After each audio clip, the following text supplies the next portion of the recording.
Bismillahir Rahmanir Rahim. Alhamdulillahi wa kafa. Wassalatu wassalamu ala ibadihi alladhina istafa. Amma ba'da. Assalamu alaikum wa rahmatullahi wa barakatuhu. First and foremost, we thank and praise the Almighty Allah. We send peace, blessings and salutations upon His beloved Nabi Muhammad al-Mustafa sallallahu alayhi wasallam, his family, his companions and all those that follow him in righteousness until the day of Qiyamah. May the Almighty Allah make us among them. The Prophet sallallahu alaihi wasallam said in a hadith that Islam is built upon 5 pillars, and we have so far discussed the other 3 pillars, namely Shahadatain, testifying to the oneness of the Almighty Allah and to the prophethood of Nabi Muhammad sallallahu alaihi wasallam, that he was the last and final messenger of the Almighty Allah. He was a servant of the Almighty Allah, whom Allah subhanahu wa ta'ala sent for the guidance of mankind. And secondly, to establish Salah. And thirdly, to fast during the month of Ramadan, which is the 9th month of the Islamic calendar. And we have also explained what is a fast, or what is fasting in Islam. And today we are going to look at the 4th pillar of Islam, which is Zakah. And Zakah, it is a poor Jew, and it is due on every Muslim whose wealth has reached Nisab. And Nisab is that amount of wealth which renders it incumbent upon its owner to pay Zakah. So that is Nisab. And that wealth must have been in possession of that person for 12 lunar months. That is for a complete Islamic year. And we know the Islamic year is based on the movement of the moon, or on the citation of the moon.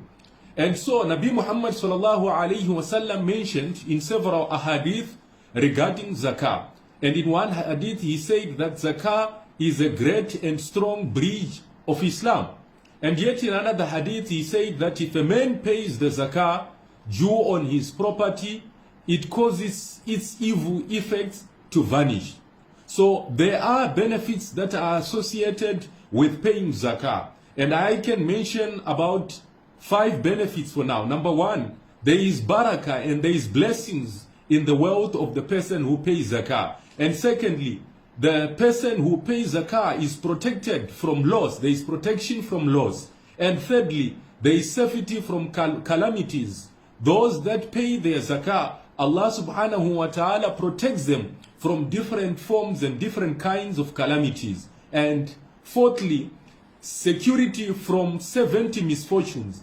There are, as stated in hadith, 70 misfortunes that a person who pays zakah is protected from. And the 5th one is that it will serve as a shield against the fire of Jahannam, which means that the person who pays zakah will be protected from the fire of Jahannam, and the zakah will come between that person and the fire of Jahannam and protect the person from the fire of Jahannam.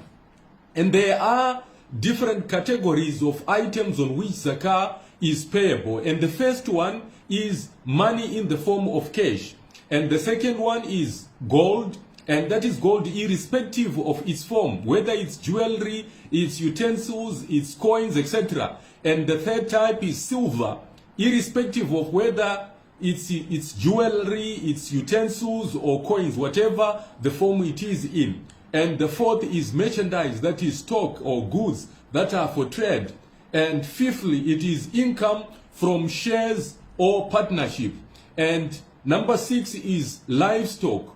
And number 7, agricultural produce. And the 8th and last category is the mining products. And these are the different items from which zakah is payable.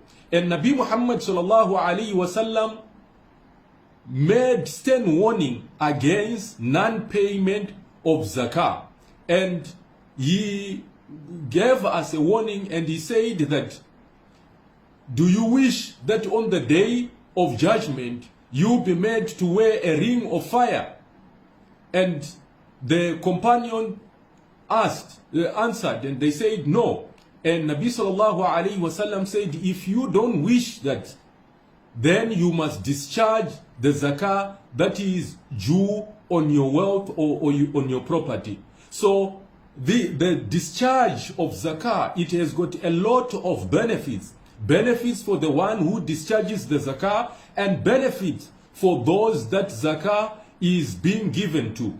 Because zakah, it helps to support other people. It helps to alleviate the conditions of different people who are in different circumstances. The poor, the needy, the wayfarers, the travelers, and those that are in bondage, or those that have heavy debts upon them. So may the Almighty Allah make it easy for each and every one of us to fulfill this obligation of zakah. And may Allah subhanahu wa ta'ala purify our wealth, and may He protect our wealth from different kinds of loss, calamities, and misfortunes. جزاكم الله خيرا جعلنا الله وإياكم من الذين يستمعون القول فيتبعون أحسنه وأشكركم على حسن استماعكم والسلام عليكم ورحمة الله وبركاته.